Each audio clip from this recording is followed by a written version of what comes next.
संसदीय पावसाळी अधिवेशनाचा आज 12वा दिवस आहे। एनडीए संसदीय पक्षांची खासदारांची आज बैठक आहे। एनडीएच्या खासदारांची आज बैठक होतीये। पंतप्रधान नरेंद्र मोदी या बैठकीकरता हजर असतील, संबोधित करतील। या बैठकीत उपाध्यक्ष पदाच्या उमेदवारावर चर्चा होण्याची शक्यता आहे। उपराष्ट्रपती पदाच्या निवडणुकीसंदर्भात चर्चा होण्याची शक्यता नाकारता येत नाहीये। सकाळी 9:30 वाजता या बैठकीचं आयोजन करण्यात आलेलं आहे। या सगळ्याविषयी अधिक माहिती घेण्याकरता थेट जाऊया आपल्या प्रतिनिधी मीनाक्षी म्हात्रे यांच्याकडे। मीनाक्षी, काय अधिक माहिती या सगळ्या संदर्भात? उपराष्ट्रपती पदासंदर्भातल्या निवडणुकीवर या बैठकी अंतर्गत चर्चा होण्याची शक्यता नाकारता येत नाहीये।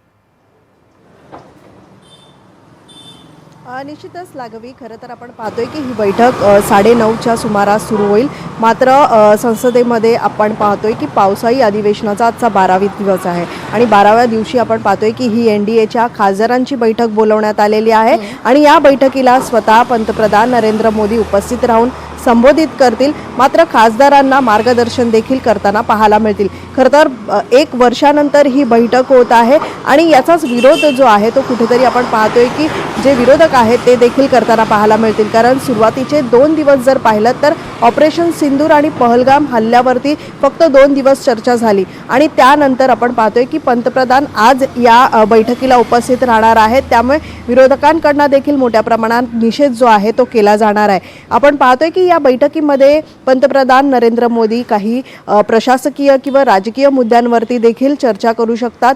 मात्र एकंदरीतच आपण पाहतोय की येऊ घातलेल्या निवडणुकीच्या पार्श्वभूमीवरती ज्या पद्धतीत संपूर्ण राजकारण आपण पाहतोय त्याच अनुषंगाने मागच्या वर्षाला ही ज्यावेळी बैठक झाली होती त्यावेळी पंतप्रधान नरेंद्र मोदी यांनी अशा पद्धतीच्या बैठकीमध्ये उपस्थित राहून खासदारांना मार्गदर्शन केलं होतं। त्यानंतर आपण पाहतोय की जवळपास 1 वर्ष उलटलेलं आहे आणि त्यानंतर पंतप्रधान नरेंद्र मोदी आज या बैठकीमध्ये संबोधित करतील। त्यामुळे एकूणच जी येऊ घातलेली आता निवडणूक आहे त्यामुळे उपराष्ट्रपती पदासाठी जो काही उमेदवार द्यायचा आहे त्यावरती देखील चर्चा होणार आहे। प्रामुख्याने 7 ऑगस्टपर्यंत उमेदवार अर्ज जो आहे तो भरण्याची तारीख आहे। त्यामुळे 31 ऑगस्टपर्यंत उमेदवार जो आहे तो देखील जारी करायचा आहे। त्यामुळे एकूणच आजच्या या बैठकीमध्ये पूर्णताचे लक्ष आहे। त्यामुळे मोदी काय संबोधित करतात, काय मार्गदर्शन करतात आणि निवडणुकीसाठी कशा पद्धतीत एकूणच रणनीती जी आहे ती आखली जाते याकडेच प्रामुख्याने लक्ष राहणार आहे। लागवी,